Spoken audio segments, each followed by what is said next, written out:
आपके साथ प्रिया तिवारी और आप देख रहे हैं केकेडी न्यूज। शुरुआत करेंगे खबरों की, लेकिन इससे पहले नजर डालेंगे इस वक्त की 25 बड़ी खबरों पर।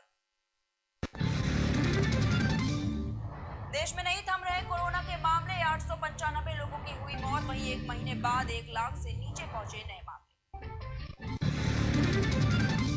राज्यसभा में दी गई लता मंगेशकर को श्रद्धांजलि, वेंकैया नायडू ने पढ़ा शोक संदेश। पाक को कब्जे वाले कश्मीर ने दिखाया आईना, पाकिस्तान ने मनाया कश्मीर एकजुटता दिवस। विरोध में पीओके वालों ने आयोजित किया फ्रॉड डे।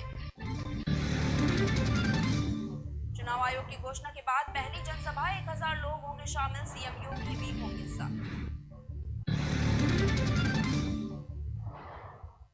स्टेज पर भड़के से चौंकाया सीएम के महाराजा, छवि तोड़ी। चुनाव में चेहरा बने तो सिद्धू के पैर छूकर लिया सियासी आशीर्वाद।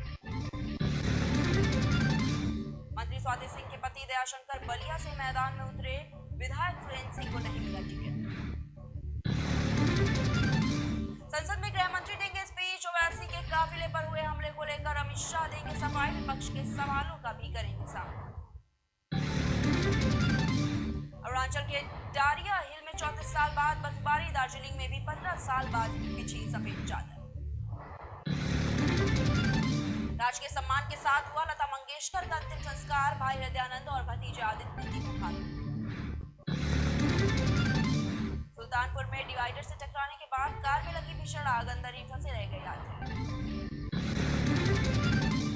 लता मंगेशकर के निधन पर पाकिस्तान और नेपाल में भी शोक, पीएम इमरान खान ने कहा उपमहाद्वीप ने दुनिया की महान सिंगर को। लता जी की अंतिम यात्रा में शाहरुख ने पैर छूकर दी श्रद्धांजलि, पढ़ी दुआ, मौजूद लोगों ने रोते हुए उनके गीत। रिटायर्ड जस्टिस इंदु मल्होत्रा की अगुवाई में प्यारे आड़ा फ्लाईओवर का जायजा लिया गया। मोदी ने लता जी के साथ शेयर की अपनी यादें, कहा भाई बनाकर की थी प्रधानमंत्री बनने की कामना, रक्षाबंधन पर हर साल भेजते किया।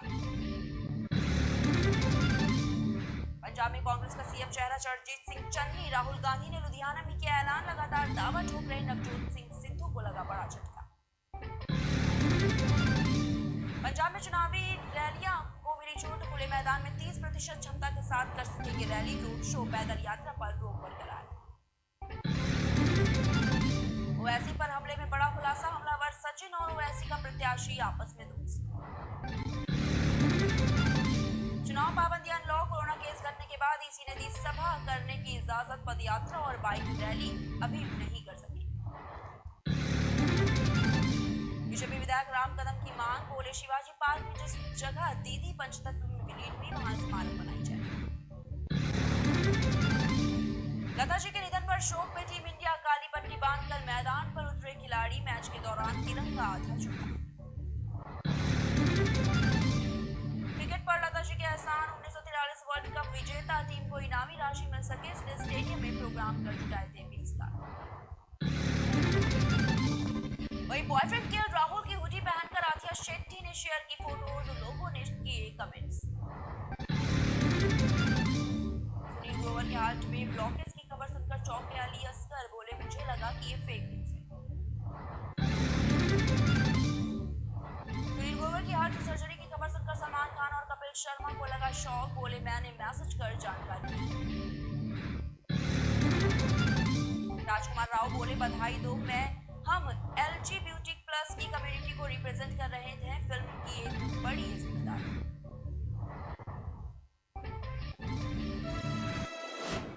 वहीं रुक करेंगे अब खबरों की ओर। उत्तर प्रदेश में चुनाव नजदीक आते ही लगातार पुलिस के द्वारा अवैध शराब के खिलाफ छापेमारी की जा रही है, जिसके तहत अभी तक बड़ी संख्या में आरोपियों की गिरफ्तारी और भारी मात्रा में अवैध शराब को भी जब्त किया गया।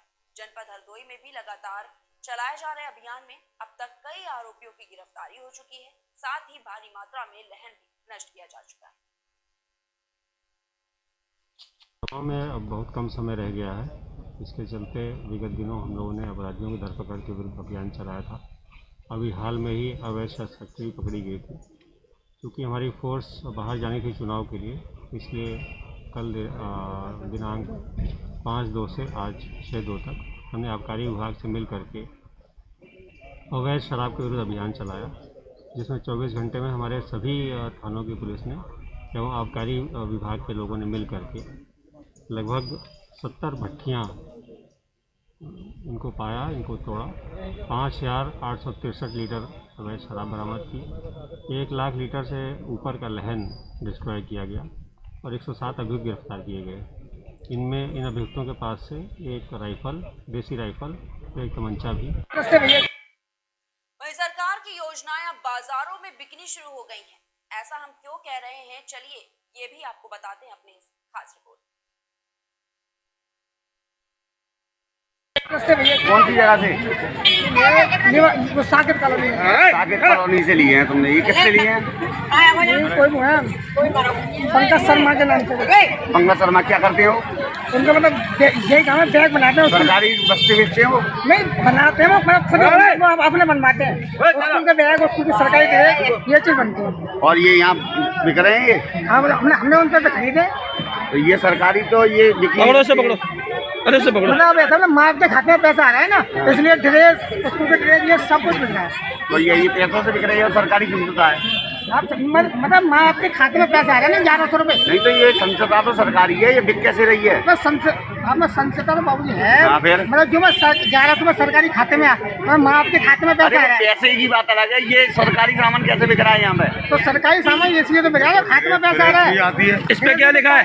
इस पे क्या लिख रहा है? और ये बात तो सही है कि तो ये लिख रहा कैसे है। बिक रहा है फिर? मतलब जो मैं सरकारी खाते में पैसा है, ये यूँ करके बिक रहा है। अरे सरकारी खाते में पैसा आता है, सरकार का पैसा जो आता है वो सरकार बच्चों को मिलने के लिए है कि नहीं? अरे बात करा दो ना। नहीं तो वो तो मैं बेच रहा है वो, है ना, जो बेच रहा है ना, जो बेच रहा है वो रहा है। किसका ये माल बेचा, ये माल खरीद लाए। नंबर लिखो, नंबर लिखो। वहीं अम्बेडकर नगर के टांडा कोतवाली निरीक्षक ने अपनी टीम के साथ चेकिंग के दौरान मुखबिर की मदद से 3 चोरों की चोरी की मोटरसाइकिल सहित उन्हें गिरफ्तार कर लिया। वहीं पुलिस अधीक्षक हाथरस विनीत जायसवाल के निर्देशन में सघन चेकिंग अभियान चलाया गया। आपको बता दें कि ये वाहन चेकिंग अभियान विधानसभा चुनाव को निष्पक्ष, सकुशल व शांतिपूर्ण ढंग से संपन्न कराने और जनता में शांति और सुरक्षा का भाव उत्पन्न करने के दृष्टिगत हाथरस पुलिस और एफएसटी टीमों द्वारा किया जा रहा है। इसी क्रम में जनपद की सीमाओं पर भी बैरियर लगाकर अवैध शराब और अन्य मादक पदार्थों की रोकथाम के लिए संदिग्ध व्यक्ति वाहनों की चेकिंग की गई।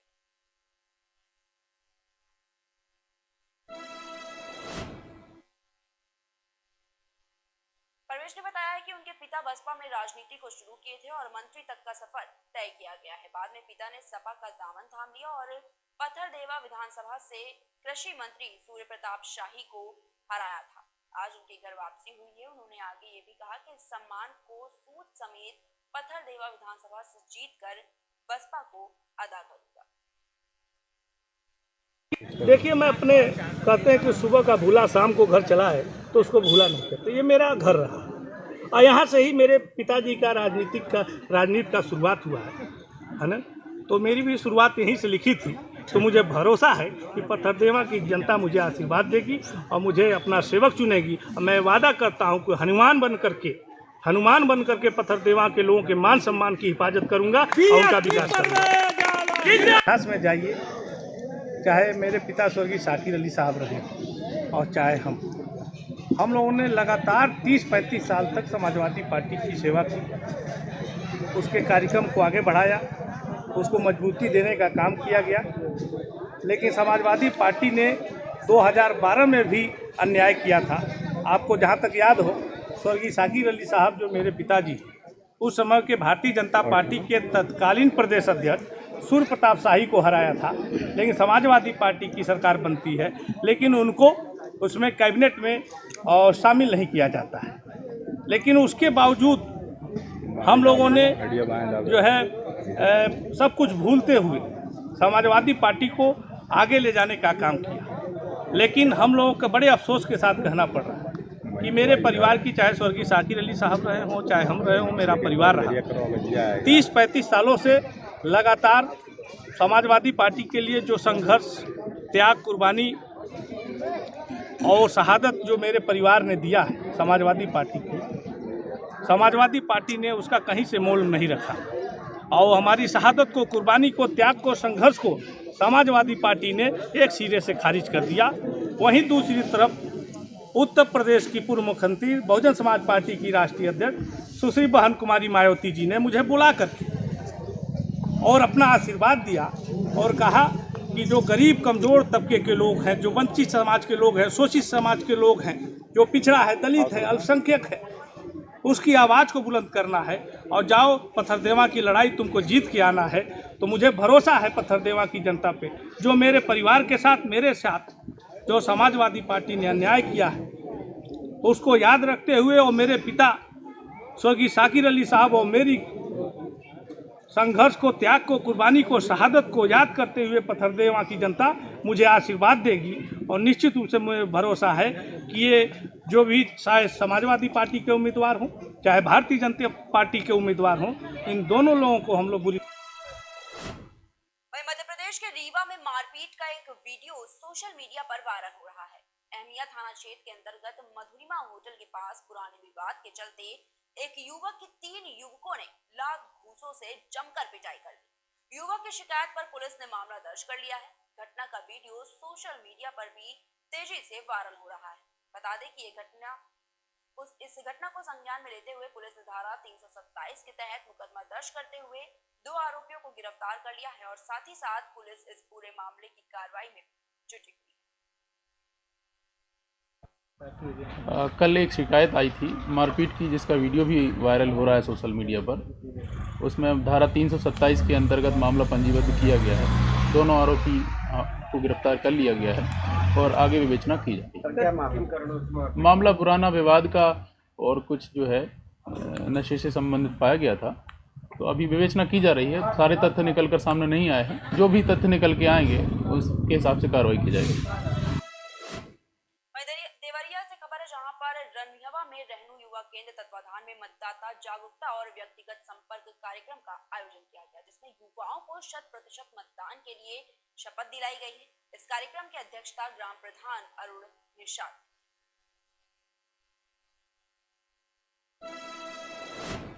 यूपी के एटा से खबर है, जहां भारतीय किसान यूनियन भानु के नगला सुखदेव स्थित आवास पर राष्ट्रीय अध्यक्ष भानु प्रताप सिंह ने किसानों की बैठक बुलाई। किसानों की बैठक में भानु प्रताप सिंह ने निर्णय लिया कि उत्तर प्रदेश सहित 5 राज्यों में भारतीय जनता पार्टी को 2022 चुनाव में समर्थन दिया है।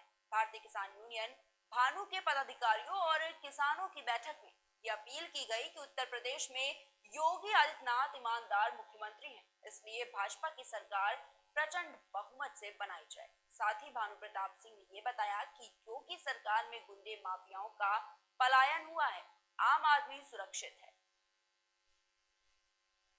ऐसा है, मैं भारतीय किसान यूनियन भानु का राष्ट्रीय अध्यक्ष ठाकुर भानु प्रताप सिंह अपने आवास नगला सुखदेव जलेसर एटा पे समस्त पदाधिकारियों की, भारतीय किसान यूनियन के जो समस्त हमारे पदाधिकारी उनकी मीटिंग बुलाई, इसलिए उनकी राय जानने और अपनी राय उनको बताने।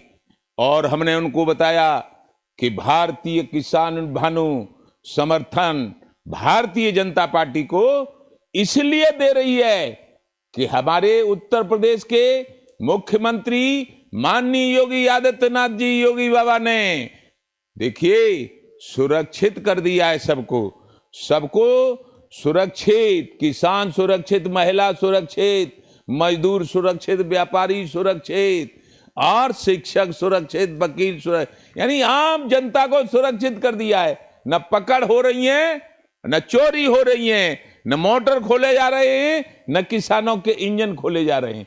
और केंद्र में नरेंद्र मोदी जी ने पूरे देश को सुरक्षित कर दिया है। किसी भी देश की अब हिम्मत नहीं रही कि भारत पर आक्रमण कर दे। क्यों? कि नरेंद्र मोदी हैं।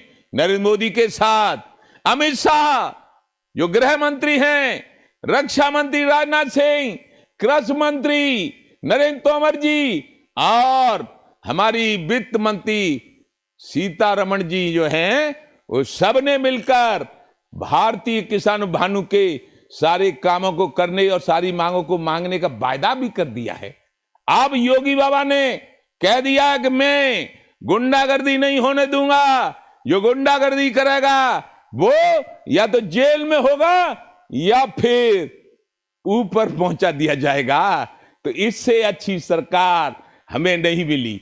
आजादी के अब तक हमारी उम्र 70 साल है।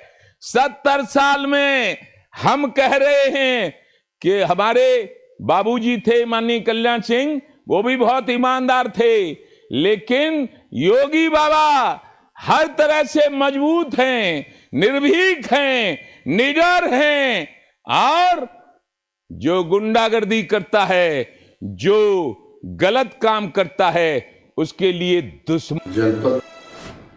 वही जनपद फतेहपुर के खाला कोतवाली के तहत गांव गोडेलापुर में बीती रात एक महिला को शौच के दौरान गोली मार देने का ये मामला सामने आया है, जिसमें महिला गंभीर रूप से घायल हो गई है। आपको बता दें कि महिला को गले और पेट में गोली लगी। सूचना मिलते ही अपर पुलिस अधीक्षक ने घटना का निरीक्षण कर कार्रवाई करने के आदेश दिए और इस मामले पर अपर पुलिस अधीक्षक फतेहपुर ने क्या कुछ कहा है, आइए देखते हैं इस रिपोर्ट।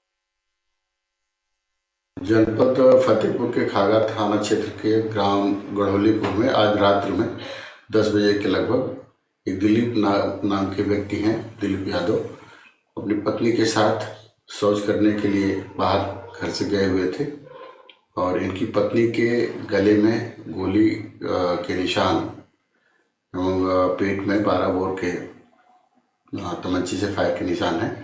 इन्हें तत्काल अस्पताल भिजवाया गया और प्राथमिक उपचार कराने के पश्चात हार्ट सेंटर के लिए रेफर कर दिया गया है। मेरे द्वारा घटनास्थल का निरीक्षण कर लिया गया है और किसी से इनकी कोई दुश्मनी नहीं बताई जा रही। अभी तहरीर प्राप्त नहीं हुई है और तहरीर प्राप्त होने पर विधिसम्मत कार्रवाई की।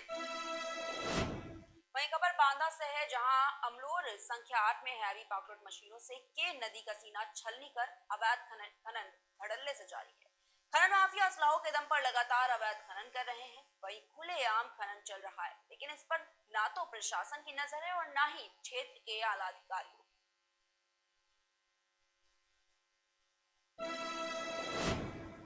फिलहाल के बुलेटिन में इतना ही। देश और दुनिया की तमाम बड़ी खबरों को देखने के लिए देखते रहिए केकेडी न्यूज़।